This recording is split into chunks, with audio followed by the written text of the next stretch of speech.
This video is sponsored by Bokksu. More on that later. Hello, my name is Danielle and you're watching Anime. So this video was originally supposed to be a haul video, but then I kind of looked at the haul that I had to show and realized that it was just going to be the other half of my manga collection that you guys haven't seen yet. So instead, I decided to take this opportunity to finally get started on my anime merchandise collection series. Yay! This is a series where each video will focus on a different section of my anime merchandise collection, with today's being the manga, of course. And just before we get into it, explaining the plots type of thing in this video, honestly, I'm not really going to be doing it, especially if it's a more known series, but even if I do explain the plot, it's going to be in a very vague way. So instead, I decided that I'm just going to have all of the manga that I show here linked in the description down below, so if there is one that you are curious in checking out, you can go and read a proper synopsis on it, because trust me, I will not be able to talk about it in an entertaining way or even a helpful one, so yeah.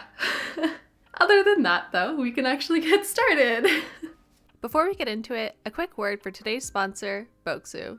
Bokksu is a monthly subscription service that delivers premium Japanese snacks and tea pairings straight from Japan to your door. Each Bokksu box features a new theme providing a gourmet journey through Japan every month, and they are the only company that partners with 100-year-old family snack makers for genuine and authentic selections. You can even watch their new mini docu-series with each of the makers. As a Bokksu subscriber, the first box you'll receive is called Seasons of Japan, which you can see on the screen here. Following Seasons of Japan, you'll continue to receive a monthly seasonal box of curated snacks. I have my box here, and when I opened it, I immediately went for the Don Don Yaki. This is a savory senpai, fried and marinated in a tonkatsu sauce, and it was so good. I also absolutely adored the apple caramel sable cookie, which is just as good as it sounds. If you want to try some amazing Japanese snacks for yourself and support my channel, then click the link in my description and use code ANIME for $20 off your first Bokksu order. Thank you so much to Bokksu for sponsoring this video, and now let's get back to it.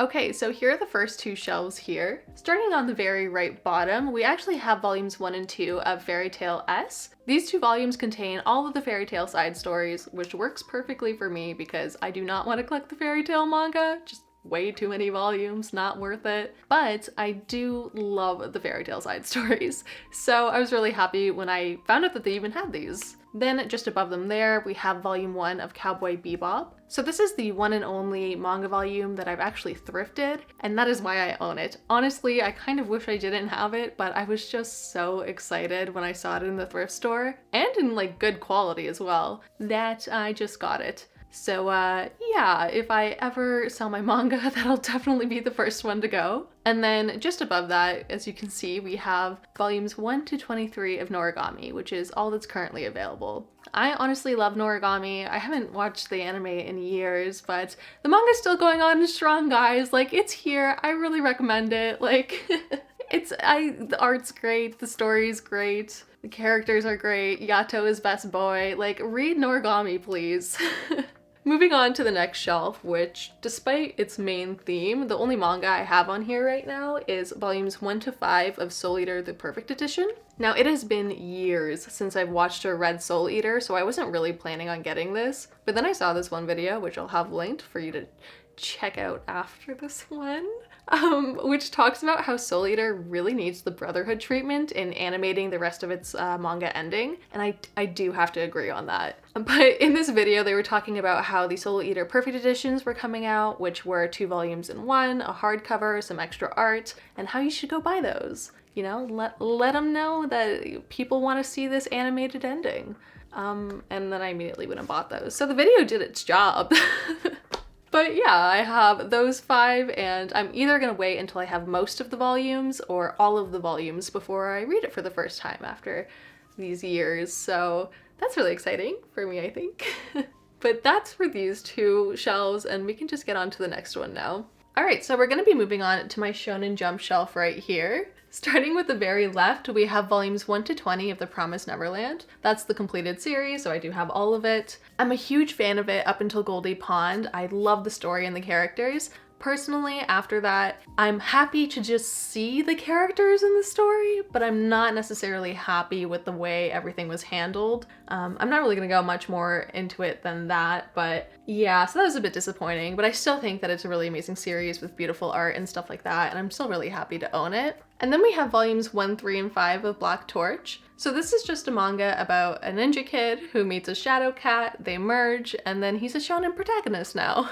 Story-wise, it's pretty good. I do think it's worth the read. But honestly, in my case, I probably would have just forgotten all about it afterwards if it wasn't for the fact that this manga has the most beautiful artwork. Like, it's actually insane. Genuinely, like, this is artwork I think of that inspires me in my own art. Oh my god, it has haunted me since I finished reading it. Which I should just say that when it comes to collecting manga, I do only collect what I know I like. So either I've already read the entire series, or I've read a chunk of it online and have decided to continue reading it physically. So in this case, I've actually already read all of Black Torch. It's really not much, it's literally just 5 volumes, but yeah, incredibly gorgeous art. Oh my god. Beautiful. Moving on to volume 0 to 14 of Jujutsu Kaisen. This is all that's currently available, and honestly, I wasn't 100% sure if I wanted to collect this manga. I had read up until where the anime ended on the Shonen Jump app, and then I kind of was like, you know what, I think it'll be worth it to collect it, but I'm still not sure. I know I really love the anime, but do I love the manga that much? Anyways, the point of the matter is that later on I decided that I was gonna read ahead to whatever I owned, which means that I've read up to volume 14. Very interesting place to end off on, and all I'm gonna say is that I am so happy that I own this manga now. Like, I think it's worth it to collect it. Oh my god, okay, that's literally all I'm gonna say about that. No spoilers here, but yeah, we're gonna move on to the next thing that I have to talk about, which, skipping over Haikyuu for a second, I do actually have volumes 1 to 9 of Chainsaw Man. I only have 1 to 8 displayed right now because honestly, I really like the way that my shelf is set up and I didn't want to change anything for the video, so I'll add it in later, but technically I have 1 to 9. When it comes to Chainsaw Man, I personally recommend that you just go into it blind. I've actually already read it all on the Shonen Jump app. I just decided to collect it because I think it's a great story with beautiful art, so there's that. But when I personally went into reading it, I literally only knew vaguely what Power looked like, what Denji looked like, and what Chainsaw Man looked like. I didn't know any of their names, just vaguely what they looked like. And that's all I knew the entire time that I read that manga. I'm just gonna say I really recommend that you do that too if you can. Yeah. And then lastly, I do have some Haikyuu volumes here. We have 2, 31, 43, and 45 currently displayed, and then I did get some more, so I do have also 12, 15, and 44. I had tried really hard to avoid collecting Haikyuu. Like, I actively avoided it at one point. And it's just because it's a 45 volume manga. That's a lot to commit to, and before I had started collecting it, I had only really committed to about 20 volume series, with Noragami being the highest at 24 and counting. But honestly, if you know anything about me or my channel, Haikyuu is like my entire personality at the moment. I'm completely obsessed with it, like totally in love with it, and it has reached the top spot of my favorite series of all time, next to Fruits Baskets. They are currently tied, which is like a huge thing for me. So yeah, I eventually gave in and got it, and I am so happy that I did. I'm so happy that I own it. I get really excited when I get to be surrounded by Haikyuu stuff. Anyways, speaking of Fruits Baskets, let's get to my Fruits Basket shelf. And this is it. This is my Fruits Basket shelf. So on the very right here, we have volumes 1 to 6 of the Ultimate Edition. This is 2 volumes in 1, a hardcover, some extra art, all that fun jazz. The thing is, while these were getting released, the Tokyo Pop US factory actually shut down, so they were never finished. You can't get any more than 6, and yeah, that's all there is to it. But what they did manage to finish were the single volumes, so I do have actually 1 to 23, which is really cool. It was an adventure getting these, is all I'm gonna say. But I'm really, really happy that I have them now, at least. And this is, yeah, my main Fruits Basket shelf, because there's more. Hello, future me here. It's been a couple of weeks since I filmed the first part, and you know, I had some technical difficulties with broken equipment that is still unfortunately broken. But most of all, I fucked up filming the first time, and instead of subjecting you guys to that footage, I just thought it would be much better to re-explain the shelf, redo it. That's what we're doing here. We are re-explaining my romance shelf. So let's get started with that now. So yeah, like I said before, we're not done yet with the Fruits Baskets manga because we do actually have volumes 1 to 12 of the collector's edition, which is the most recent printing of Fruits Baskets. I actually am missing volume 7, though it did recently just come back in stock, so I was able to get that, and when it arrives, I'll have the entire collection. I'll have the completed series 2.5 times, so yeah, that's nice.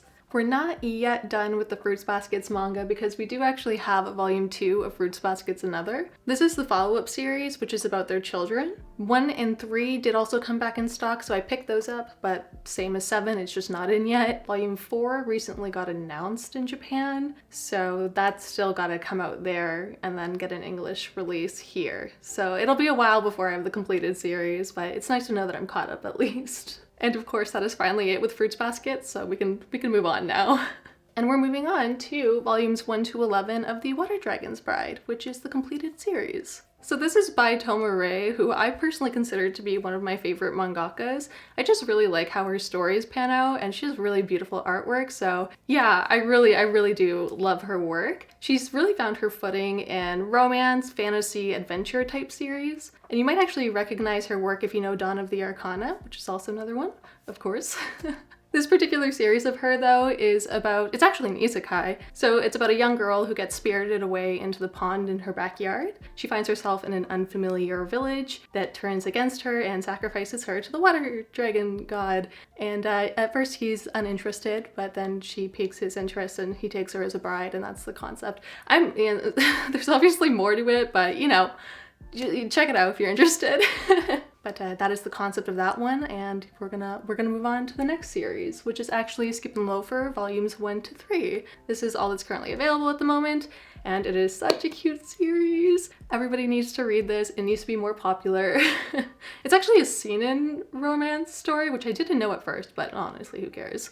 But it's actually about a girl that comes from a very isolated island, and she moves to Tokyo to become a government official, where she meets a charismatic, soon-to-be popular boy. They become fast friends, and it's about her friendship with him, but her friendship with the other people around her at the school she meets. It's just an overall very sweet story. I think it's a really easy read as well, and I could not recommend it enough to people. I definitely think that more people need to check out the series, or all of these series, or literally all of these. Okay, so anyways, yeah, that's Skip and Loafer. Moving on though to The White Cat's Revenge as plotted on the Dragon King's lap. I'm assuming that was a light novel before, but this is about our main character who, with her childhood friend, who actually just really pisses her off, they both get summoned into this fantasy world where the people that summon them takes her childhood friend as the saintess, and they boot the main character off to the side. Then she makes her way to another place where now she's disguised as a cat, and she sits on the Dragon King's lap. And I really left out a lot from that. This is really why I don't want to explain plots too much. You know, but anyways. Basically, with this manga, honestly, the romance goes a little too slowly for my liking. However, it's really made up for with the story itself is, you know, very interesting. The main character is very interesting. The world she's in is really interesting. And most of all, similar to Black Torch, this manga has such a beautiful art style. Like, it's so gorgeous, and I would honestly just recommend it for appreciating the art, though I do also think that you'll probably enjoy the story as well. But that is The White Cat, which I'm not going to say the rest of the title, but yeah. Hi, editing me cutting here to say that I did actually forget to mention that I do have volumes 1 to 4 of The King's Beast. I did talk up Tomare because I knew that I was going to talk about The King's Beast, and it is actually not only one of my favorite series from her, but just one of my favorite ongoing series in general. So the fact that I just kind of forgot to talk about that is feeling good about it. Take 2 was a success, I'm thinking. I mean, kind of not really. Well, I'm here. Why did I explain the plots? I'm halfway through editing this right now, and I'm like, ugh, it's kind of painful, but I don't know if I can edit it out in a good way. Anyways, you know, back to the video. And then we have actually volumes 1 to 4 of My Dress Up Darling. So the anime for this recently came out, which is very exciting, and especially exciting because it means that I don't have to explain the plot. I appreciate that. But I've actually not watched the anime. Like, I'd like to. I've heard that they've done a really good job on it. But honestly, I feel like I have a cap of about 2 to 3 weekly anime. And up until this point, it's been Demon Slayer, Attack on Titan, and The Case Study of Anita. So I've just not had time or energy to watch this one, but I'm sure I will in the future, probably. Even if I don't though, I'm still pretty happy just reading the manga. It's a really, really great manga as well, so yeah. The last series on the shelf is A Sign of Affection. So this is actually about a deaf girl who meets a very worldly guy who also knows very many languages. And it's about them communicating, forming a relationship. It's actually set in college, which is really interesting, and it does actually have like a college feel to it. I think they did a good job with that setting and with the story in general, because the main character is such a sweetheart. She's so sweet. And the guy is so smooth. Oh my god.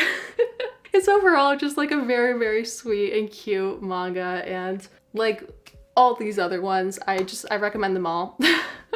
Honestly, my manga shelf isn't gonna really change too much past this. Like, there's not very many series that I don't already have that I am planning to collect. Of course, there's some that I'm on the fence about, and you know, there's might be others that I'll discover later on. I don't know, but I'm perfectly happy making my collection grow very slowly as opposed to my anime figure collection, which grew very fast. But I mean, to be fair, this was pretty fast as well. Anyways. Rate me as a manga recommendation channel. Did you want to get every single series I talked about? If you did, then I did this correctly. Thank you guys so much for watching. If you subscribed, thank you so much for subscribing. Thank you so much to Bokksu for sponsoring this video. And I do hope that you guys all have amazing, amazing days. Bye. I've been wearing heels in so long. The first time I was just on my tippy toes. But I was like, no, if I need to be taller, heels. Okay.